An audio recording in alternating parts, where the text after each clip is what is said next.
Mesdames, Messieurs, bonsoir, c'est l'heure du journal. Bienvenue à toutes et à tous.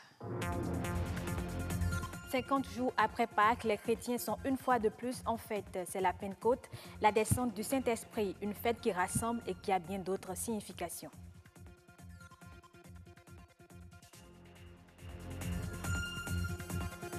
Dans la ferveur de la Pentecôte, des milliers de chrétiens catholiques ont partagé la joie de vivre en Christ. C'était à la faveur du Cénacle de Réveil et Victoire 2018.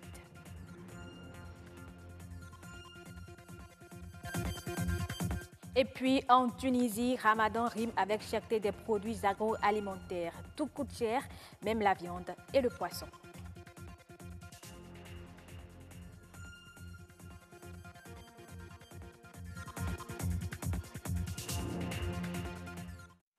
Les chrétiens ont célébré hier dimanche la fête de la Pentecôte. Elle est le symbole de la parole donnée par le Christ qui avait promis leur envoyer le Saint-Esprit. C'est également une occasion pour certaines communautés de se retrouver. Outre le caractère religieux, la Pentecôte reste significative pour plusieurs reportages. Fête chrétienne, célébrée 49 jours après Pâques et 10 jours après l'ascension de Jésus-Christ, la Pentecôte commémore la descente de l'Esprit Saint sur les apôtres. Pour en savoir davantage, il faut se référer au livre des Actes des apôtres dans les Saintes Écritures. Lorsque vous lisez le livre des Actes, notre Seigneur Jésus, avant de partir, il a demandé à ses disciples de rester ensemble et d'attendre la promesse du Père. Et la promesse du Père, c'est le baptême de l'Esprit Saint. Et donc, lorsque nous recevons le baptême de l'Esprit Saint, nous recevons la capacité de saisir la pensée de Dieu et d'opérer au nom de Dieu dans la cité. La Pentecôte suscite engouement et ferveur dans différents cercles religieux. À côté, l'occasion est saisie par certaines communautés pour leur retrouvailles annuelles. C'est le cas des fils et filles Hula et Hueda qui célèbrent chaque année leur fête identitaire Novicha le jour de la Pentecôte. Ce n'est pas un fait de hasard. C'est une date de l'Esprit Saint qui vient habiter tout le monde et en même temps qui nous incite aussi à l'amour, à la fraternité, au partage. Le 97e anniversaire de Novicha, célébré le 20 mai 2018, est placé à dessein sous le signe du renforcement des liens de fraternité entre les fils et filles Hula et Hueda du Bénin et de la diaspora. Le grand amour doit pouvoir impacter le plus grand nombre et seulement être un amour de repli sur soi-même, sur ses frères directs. L'ouverture, c'est ce que nous demande Dieu, c'est ce que nous demande le Tout-Puissant, le Créateur du monde. Et si Novicha peut y contribuer, c'est déjà une bonne chose. L'ONG Vision Pentecôte est visiblement dans cette logique. Depuis 18 ans, ce creuset organise la Grande Nuit de Pentecôte, un rendez-vous de louange, d'adoration, de prédication et de célébration qui a pour particularité son ouverture au grand public sans distinction d'appartenance religieuse. La Pentecôte n'est pas l'apanage d'un groupuscule religieux. La Pentecôte n'est pas l'apanage d'une dénomination religieuse. C'est la promesse bénie de Dieu pour tous ceux qui devraient le servir dans la cité. C'est le seul moyen de saisir la pensée de Dieu et d'accomplir son dessein dans cette génération. Nous connaissons les choses de Dieu par l'Esprit de Dieu en nous. Et donc, nous devons vivre la Pentecôte. Pour les fidèles chrétiens, la descente de l'Esprit Saint est l'occasion d'authentifier la foi en Christ. Mais la Pentecôte va au-delà d'une fête réservée uniquement aux confessions religieuses. Et déjà 24 heures avant la fête de Pentecôte, des milliers de chrétiens catholiques de la cité du cœur immaculé de Marie à Wadi-Zekele ont partagé la joie de vivre en Christ. À la faveur du Cénacle de Réveil et Victoire 2018, ils ont chanté et prié pour la délivrance des âmes. Des guérisons et des miracles ont été opérés par la puissance de la prière. Patrick Adiaboujou. La prière, c'est la vie pour un chrétien catholique. Sans prière, tu es mort, vivant mais mort. L'onction de Dieu arrive et qui est en train de te restaurer. La prière, une force spirituelle qui nourrit le corps, l'âme et l'esprit du fidèle chrétien catholique. À la veille de la Pentecôte, ces hommes et femmes ont affermi leur foi dans l'Évangile. La seule injonction, l'unique injonction que Jésus-Christ a donnée, à ses apôtres en quittant ce monde. Nous le lisons dans Marc 15, verset 16. Il a dit, allez partout dans le monde entier, annoncer la bonne nouvelle à toute la création. Ces fidèles de la Cité du Cœur Immaculé de Marie ont renouvelé le contact spirituel avec le Saint-Esprit. Beaucoup d'entre eux ont été délivrés par la puissance de la prière. Quand la parole est annoncée, comme Saint Paul nous le dit, non avec une sagesse et une intelligence humaine, mais avec la sagesse et la puissance du Saint-Esprit, elle porte des fruits. C'est les fruits là, c'est ça qui retient les fidèles ici.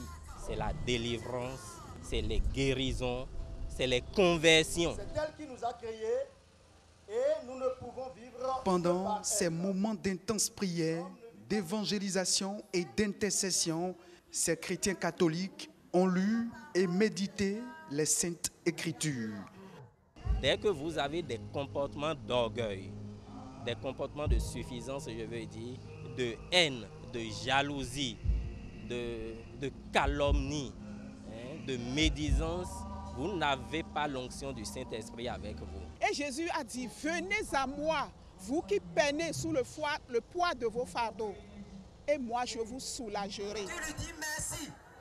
Le cénacle de réveil et de victoire a porté ses fruits. À travers des témoignages, plusieurs fidèles ont dit merci à Dieu pour les multiples bénédictions dans leur vie.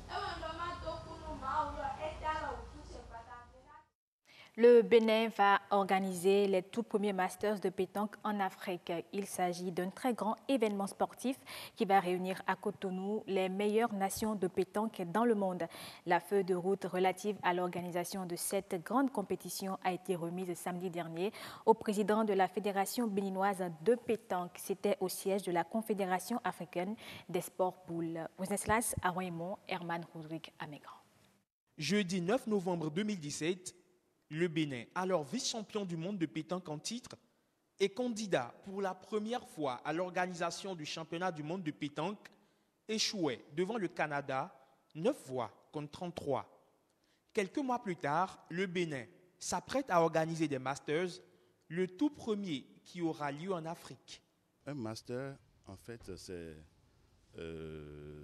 une compétition des compétitions, c'est-à-dire qui regroupe les meilleurs joueurs de la pétanque.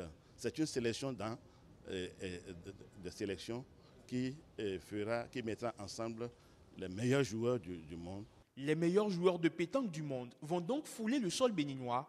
Sur le boulodrome, ils vont s'affronter pour dégager un vainqueur.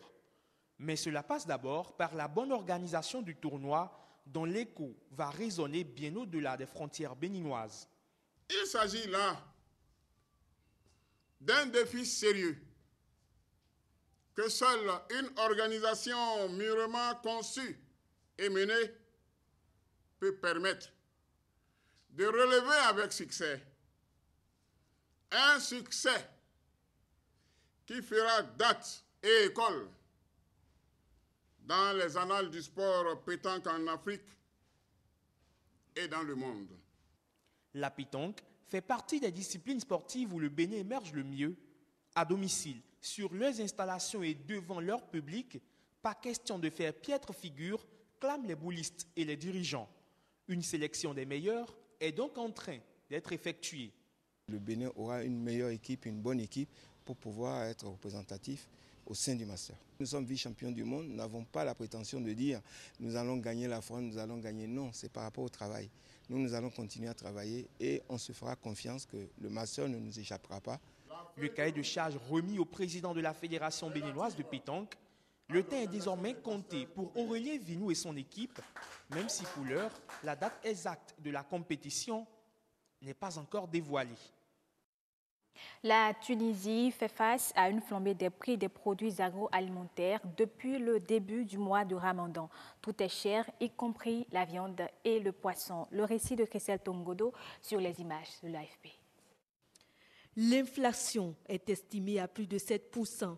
Cela a déjà suscité en début d'année la grogne sociale traduite par des manifestations contre la cherté de la vie et des troubles dans le pays. La hausse des prix touche de plein fouet l'alimentation, soit 8,9% d'augmentation sur un an, selon les derniers chiffres de l'Institut tunisien de statistique. L'inflation constitue le principal sujet de préoccupation des Tunisiens et une source majeure de mécontentement. En ce qui concerne les courses pour les 3 premiers jours du Ramadan, ça coûte cher. J'ai dépensé 60 dinars. Je n'ai même pas acheté de viande ni de poulet, mais seulement des légumes. Je ne pense pas que les pauvres puissent faire des courses. Pour les citoyens moyens, ce n'est pas si cher. Le kilo de viande coûte environ 4 000 francs CFA, alors que le salaire minimum avoisine 80 000 francs CFA. Face à la hausse des prix, les autorités tunisiennes font une série d'annonces qui se veulent toutes rassurantes. Le Ramadan en Tunisie, comme dans les pays musulmans, c'est un mois pour prier et aussi pour consommer. C'est pourquoi on concentre le contrôle sur le mois du Ramadan. Mais après le Ramadan, plusieurs facteurs pointent vers une poursuite de l'inflation, ce qui pourrait affecter la reprise de la croissance dans le pays. Et ce sera tout pour cette édition du journal. Merci de l'avoir suivi et bonne soirée sur BB24, la chaîne du développement.